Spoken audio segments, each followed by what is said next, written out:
ఈ యాప్లు కానీ లేకపోతే ఆన్లైన్ రమ్మీ లాంటి గేములు డిజిటల్లీ ఈ గేమింగ్ ఏదైతే జరుగుతుందో, ప్రధానంగా బెట్టింగ్ ఏదైతే జరుగుతుందో, దీని పట్ల రాష్ట్ర ప్రభుత్వము అప్రమత్తంగా ఉండాలి, కఠినంగా వ్యవహరించాలని నిర్ణయం తీసుకున్నది అధ్యక్ష. నేను ఎవరి మీద ఆరోపణలు లేకపోతే ఎవరు ఏ పరిస్థితిలో వీటిని ప్రత్యక్షంగా పరోక్షంగా అనుమతించారు, ప్రోత్సహించారు, ఎక్కువ వివరాల దగ్గర నేను వెళ్ళదలుచుకోలేదు. రాష్ట్ర ప్రభుత్వం స్పష్టంగా బెట్టింగ్ యాప్లు కానీ, ఆన్లైన్ బెట్టింగ్ కానీ, ఆన్లైన్ రమ్మీ గేమ్ల పట్ల అప్రమత్తంగా ఉండడమే కాదు, కఠినంగా వ్యవహరించాలని ఈరోజు రాష్ట్ర ప్రభుత్వం నిర్ణయం తీసుకున్నది.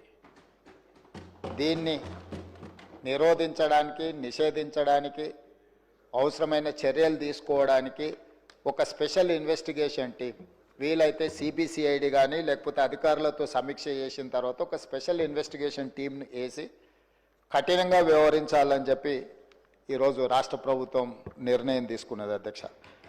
అదేవిధంగా గతంలో చేసిన చట్టంలో దీంట్లో ప్రధానంగా 2 సంవత్సరాల కంటే మించి శిక్ష కూడా లేదు. రేపు వచ్చే సమావేశాలలో ఈ ఆన్లైన్ బెట్టింగ్ నిర్వాహకులకనే కాదు, ఆడేవాళ్లను, బాధితులను, అదేవిధంగా ఈ ఆన్లైన్ అడ్డగోలుగా నిర్వహిస్తున్న వాళ్ళ పట్ల శిక్షను కూడా పెంచడానికి అవసరమైన చట్టాలను కూడా అవసరమైతే మనం సవరించుకోవాల్సిన అవసరం ఉన్నది అధ్యక్ష. ఎందుకంటే శిక్ష కఠినంగా ఉంటుంది, ఎక్కువ కాలం ఉంటుంది అని ఎప్పుడైతే తెలుస్తుందో నేరం అనేది తగ్గుతుంది.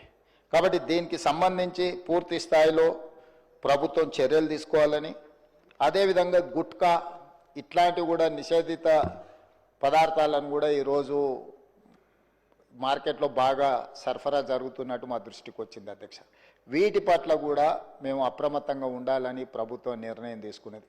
అందుకే ఆన్లైన్ బెట్టింగ్, ఆన్లైన్ యాప్లు, అదేవిధంగా ఆన్లైన్ రమ్మీ ఈరోజు నిన్న మీరు టీవీలలో, పేపర్లలో పోలీసులు కేసులు నమోదు చేసి వాటికి ప్రచారం కల్పించిన వాళ్ళను పిలిచి పోలీస్ స్టేషన్లలో విచారించడం జరిగింది. వాటికి ప్రచారం